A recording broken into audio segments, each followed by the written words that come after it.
대구시장 선거의 개표 결과에 전국의 이목이 쏠렸습니다. 최대 격전지 가운데 하나로 꼽혔기 때문입니다. 변화와 수성 가운데 어디를 선택할 것인가의 여부도 뜨거운 화제가 되었습니다. 대구도 뒤집을 수 있다는 여권의 기대와 그래도 보수의 최후 방어선인 대구만은 빼앗길 수 없다는 오래된 지지층의 대결이 선거 기간 내내 불꽃을 튀겼습니다.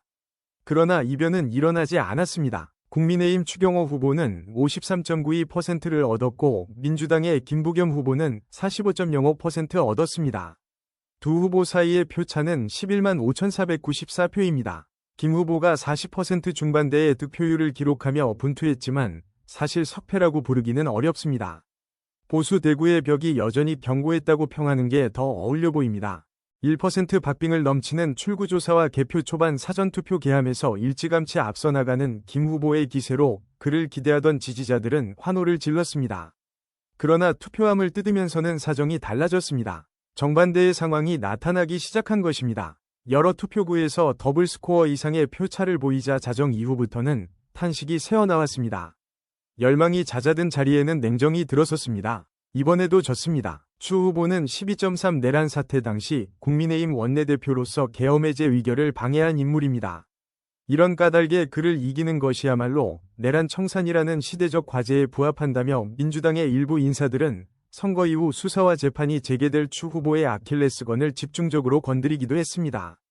그런데 선거 기간 내내 의제로 부상한 건 내란 청산이 아니었습니다. 무너진 경제의 재건이었습니다. 김 후보는 처음부터 박정희 마케팅을 들고 나왔습니다. 대구의 박정희 컨벤션 센터를 조성하겠다는 것입니다. 시민사회의 비판을 받았지만 그는 과거 경제 수도로서의 재건을 바라는 보수층의 표심을 껴안고 산업대전환이라는 장밋빛 전망을 던졌습니다. GRDP 100조 시대, 일자리 10만 개 창출 등의 공약이 쏟아졌습니다.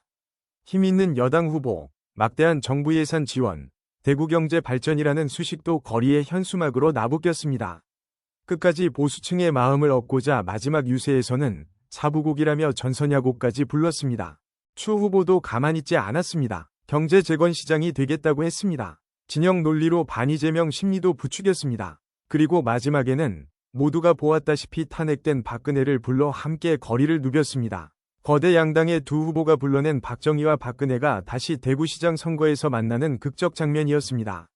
미래를 말하는 선거에서의 최대 아이러니가 아닐 수 없습니다. 오피니언 리더 일부의 변화가 감지되기는 했습니다. 자영업 비율이 상대적으로 높은 대구에서 이번에는 바꿔야 한다는 목소리가 그 어느 때보다 많이 재래시장과 골목상권에 퍼진 것도 사실입니다. 실제로 투표를 한 40, 50대의 선택을 보면 김 후보의 우세가 눈에 보입니다. 그러나 이러한 변화가 판을 뒤집는 데까지는 이르지 못한 것으로 보입니다. 불신에 뿌리는 생각보다 훨씬 깊었습니다. 변화의 열망이 누가 되든 50보 100보일 거라는 체념을 이기지 못한 것입니다. 차별적 비전이 없는 자리에는 미워도 우리 자식을 찍는 게 나을 거라는 표심이 결집했습니다. 장대한 도전에 나선 김부겸 후보의 아름다운 선전에도 결국 추 후보였습니다. 그리고 대구시장이라는 간판을 본인의 내란 관련 재판에서 큰 방패막이로 삼을 게 분명합니다. 자의반타의반으로 대구 시민은 그의 볼모가 되었습니다.